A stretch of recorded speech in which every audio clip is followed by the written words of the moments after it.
Picture this.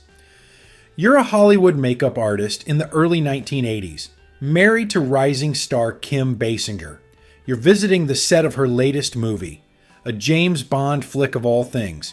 You step into a sauna to unwind, and boom, there's Barbara Carrera, completely nude, cool as a cucumber. That's not a deleted scene. That's real life.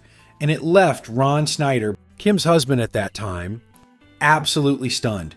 This unforgettable moment, detailed in Snyder's memoir Longer Than Forever, is just one of the jaw-dropping behind-the-scenes stories from Never Say Never Again, a Bond film like no other. Released in 1983, Never Say Never Again was more than just another entry in the 007 franchise. It was a renegade project, produced outside the official Bond studio machine, with the legendary Sean Connery coming back to the role he'd sworn off forever.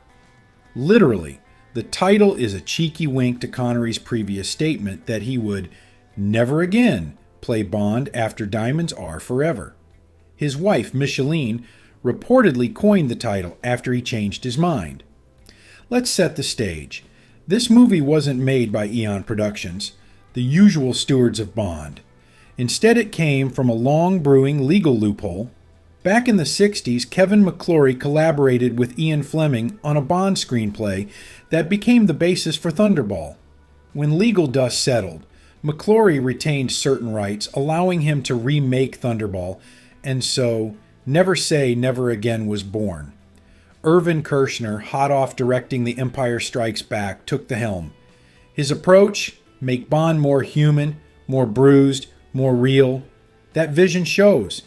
This Bond is older, more vulnerable, and not above rehab. Literally, Bond starts the film in a health clinic after failing a physical. And who should he meet there but Fatima Blush, a scenery-chewing, sadistic assassin played with wicked flair by Barbara Carrera. Her performance was so electric it earned her a Golden Globe nomination. Carrera even turned down the role of Octopussy in the official Bond film that year in favor of playing Fatima. Bold move. Kim Basinger, in one of her first major roles, played Domino, the mistress of villain Maximilian Largo.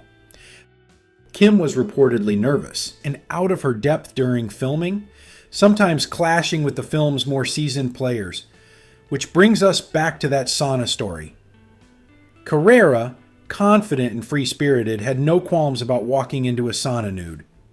Ron Snyder, not knowing she'd be there or that she'd be so comfortable, was left speechless.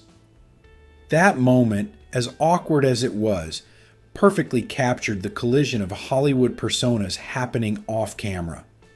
Before we continue, a quick shout out to Perfect Fifth. They've got some incredible old school music inspired graphic tees like this VU meter design capturing that perfect analog vibe, or this melting vinyl sunset, a minimalist ode to the golden era of vinyl. And this Star Strings and Stripes, a rock and roll twist that's perfect for the Patriots.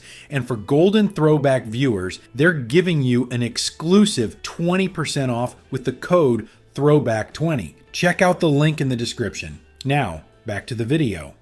Klaus Maria Brandauer played Largo with a devilish European elegance, stepping in after James Mason passed on the role.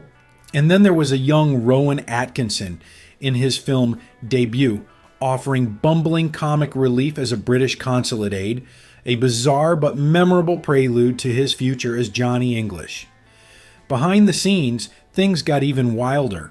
Connery insisted on more creative control and had the script reworked with British writer Dick Clement. Connery also brought in then fight choreographer Steven Seagal to help him prep. Bad idea? Maybe? Steven accidentally broke Connery's wrist during a training session. Connery didn't even realize how serious it was until years later. The production faced constant pressure. Because it wasn't part of the official Bond canon, the filmmakers had to avoid using certain iconic elements, like the signature Bond theme and the traditional gun barrel opening. Instead, the film leaned heavily on its cast and story, and while the film didn't feature Q by name, we did get a character called Algernon, who delivered one of the film's best lines. "I hope we're going to have some gratuitous sex and violence." Filming locations included the French Riviera, the Bahamas, and the Spanish city of Almeria, giving the movie a globe-trotting flavor despite its independent roots. And despite all the behind-the-scenes tension, Connery reportedly had a great time, once calling it one of his favorite Bond films to work on. When it hit theaters, Never Say Never Again went head-to-head with Octopussy, starring Roger Moore. The press dubbed it the Battle of the Bonds. And while Moore's film ultimately edged out Connery's at the box office, Never Say Never Again performed impressively, grossing over $160 million worldwide. Critics were mixed. Roger Ebert praised Connery's charisma, noting how effortlessly he made us care about Bond again.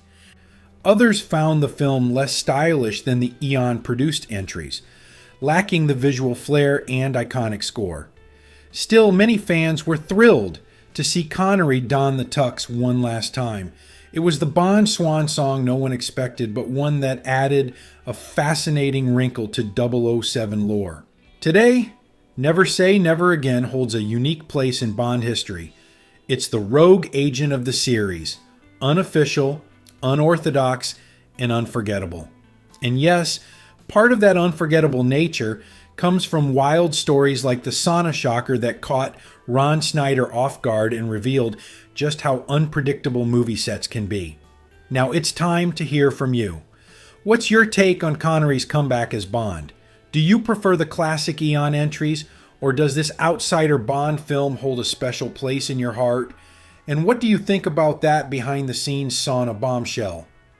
Sound off in the comments below.